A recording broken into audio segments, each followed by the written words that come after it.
Hola, ¿cómo están? Comparto mi meditación de hoy.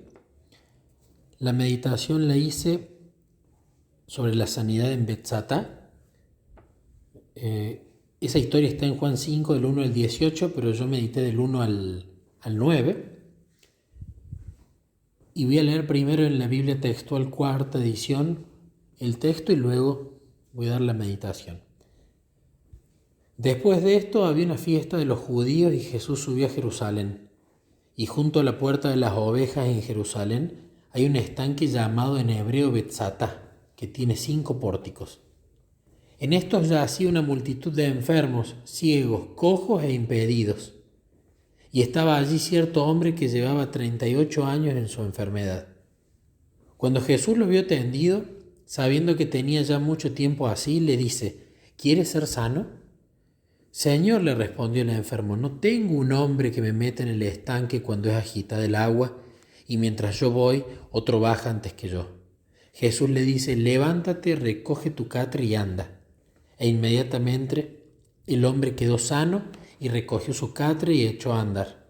Y aquel día era sábado. Primera pregunta: ¿cuál era la fiesta de los judíos? No me puse a buscar cuál era. Esa es una pregunta que tengo y después lo voy a averiguar. ¿Por qué iba Jesús a Jerusalén en las fiestas? Me imagino que era quizás porque había mucha gente y podía predicarle a mucha gente. Pero él también hacía audiencias con una sola persona, como Nicodemo o la samaritana.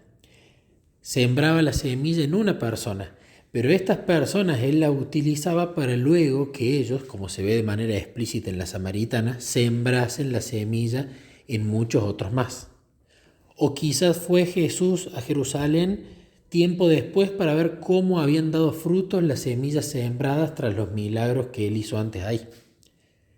¿Cuál era la puerta de las ovejas? Esta puerta era la primer puerta que Nehemías restauró cuando se permitió a través del edicto reconstruir. ¿Qué significa Betzatá? Casa de misericordia, que creo que no es para nada irrelevante el nombre porque tiene que ver exactamente con lo que vamos a ver en la historia. ¿Por qué estaban todos los enfermos allí? Había un mito de un ángel que sacudía el agua y el primero que entraba se sanaba. ¿Cuál era el problema que tenían los enfermos? Más allá de las enfermedades distintas que tenían, todos dependían plenamente en mayor o menor medida de otras personas. Y esto es un componente que no es menor, la dependencia que deja de estar en uno mismo y necesariamente tiene que empezar a estar puesta en otro. ¿Por qué Dios no puede obrar como ese mito? El mito del ángel, que sacude el agua y el primero que llega es sano. Primero porque ese mito indica que quien por sus propias fuerzas llega se salva, ¿no? Mayor salvación por obras, ejemplo de salvación por obras que ese no hay. Es un gran engaño de Satanás. Segundo, habla de la meritocracia en lugar de la gracia. Habla de que esa salvación, esa curación, esa sanación es para algunos, no para todos. Fomenta la competencia en lugar de la colaboración. Incluso había mucha gente que fallecía porque se pisoteaban, porque se desesperaban para ir. Todos llegaban por sus propios medios al estanque de Betzatá. Primero los leprosos no estaban, no se les permitía, vivían en las cavernas, así que ahí leprosos no había. Enfermos normales y ciegos tal vez sí llegaban por sus propios medios. Los cojos sí, pero les costaba más, quizás tenían muletas, vaya a saber los elementos que utilizaban en ese tiempo. Los impedidos o inválidos, no, que eran los que más dependían de otro para que los lleve y los traiga. ¿A quién eligió Jesús para sanar? Fue alguien primero que estaba enfermo hacía 38 años, o sea, hace mucho tiempo. Pareciera que hubo un tiempo en que estaba sano, porque no dice ahí, tenía 38 años y estaba enfermo de nacimiento, o no dice nació así. Habla que hacía 38 años que estaba enfermo, o sea que podemos inferir que pareciera que hubo un tiempo en que estaba sano, que algo pasó y que él estuvo enfermo durante 38 años. No nos dice exactamente su enfermedad, pero como dice que estaba tendido, quizás era un cojo o un impedido, ¿no? Quizás de los que justamente más dependían de otro. ¿Por qué Jesús hace la pregunta obvia, quiere ser sano? Y acá empiezan las lindas reflexiones personales.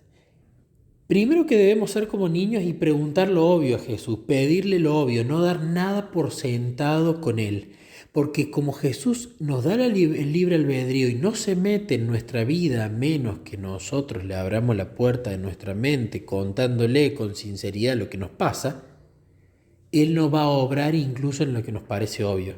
Entonces, una buena lección de aplicación es siempre preguntarle, siempre pedirle lo obvio, porque Él espera nuestro permiso, nuestra respuesta antes de obrar para con nosotros.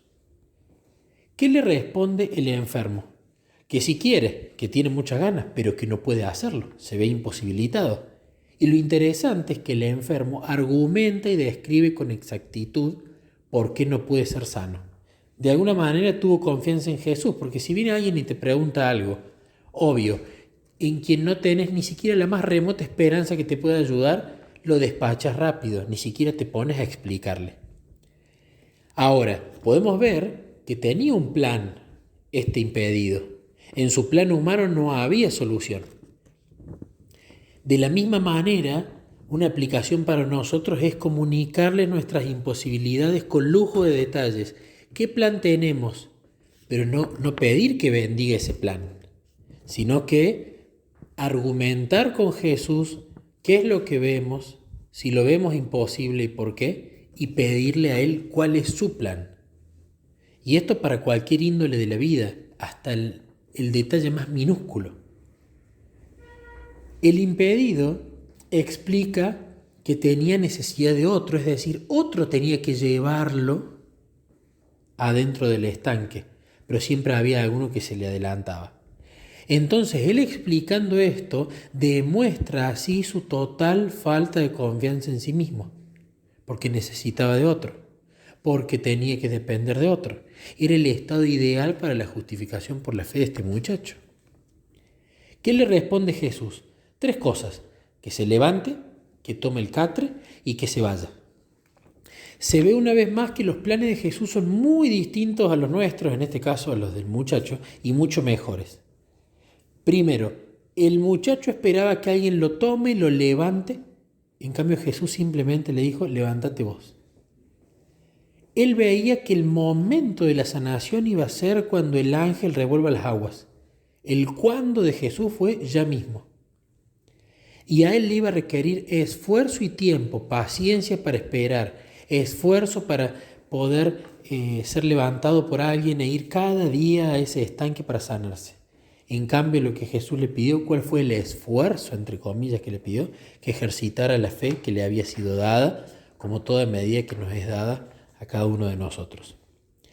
Cuando Jesús le dice levántate, o sea, levantarse, eso se necesitaba un esfuerzo humano ahí, claro, pero eso necesitaba de fe previa, porque si él no creía, no se iba a sanar. Número 2, tomar el catre, esfuerzo humano, tenía que tomar el catre con sus propias fuerzas. Tercero, se tenía que ir con el catre, también un esfuerzo humano. Pero acá es donde empieza el prejuicio, el preconcepto, el quizás miedo, el que dirán, etc. Porque este señor seguramente sabía que estaban en sábado y seguramente sabía que no podía cargar el catre en sábado, porque iba a estar yendo, quizás él pensaba, en contra de Dios, cuando en realidad era un mandamiento de hombre que no se podía cargar el catre en sábado. ¿Qué hizo el hombre? Creyó y obedeció. Y por esto fue sano justamente. Por creer. ¿Y por qué creyó? ¿Por qué creyó en un tipo que le dijo, levántate, toma tu catre y anda?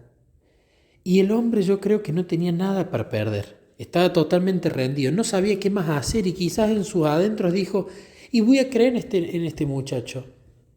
¿Qué pierdo? Si ya no puedo entrar en el estanque, hace 38 años que tengo esta vida miserable. ¿Qué pierdo en creer con un hombre que me dice que me levante, tome el catre y me vaya? No tenía nada que perder. Ahora, ¿por qué menciona el tema del sábado? Estaba prohibido cargar el catre en sábado. Era una tradición, no era un mandamiento de Dios. Entonces, las grandes lecciones que me dejó esto es, número 1, ser sincero como un niño con Jesús, preguntarle lo obvio, comentarle lo obvio, porque Jesús no va a obrar, porque es un caballero y me da el libre albedrío. Entonces, preguntarle y pedirle lo obvio todos los días a Jesús. Número 2, el tema de la dependencia. Si yo no empiezo a sentir y a darme cuenta que para cada cosa que hago en el día, en lo personal, mis actividades en la casa, mi lectura de la meditación de la palabra, la grabación del audio para el grupo de oración, mis relaciones con mi familia, mi trabajo, etc., si no empiezo a vivirlo eso como que realmente soy 100% dependiente de él, como este impedido, este inválido, ahí empieza a gestarse un problema.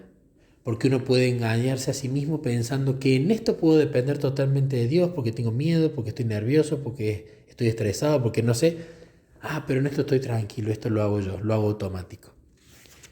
Y por último,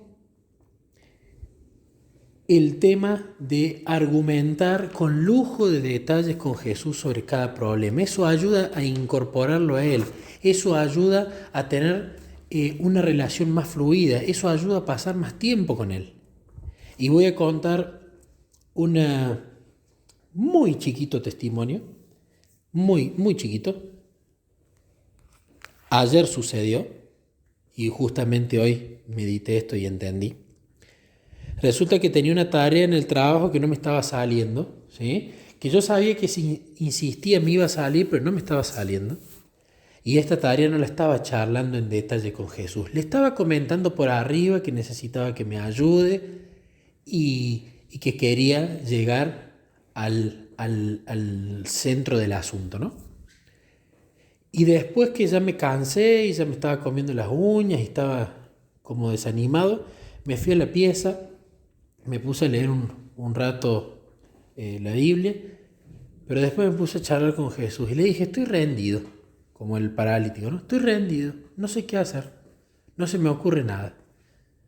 Así que en lugar de pedirte ayuda, simplemente te voy a detallar el problema, porque si te pido ayuda es como que te estoy usando de último recurso. Si te detallo el problema, te estoy haciendo parte.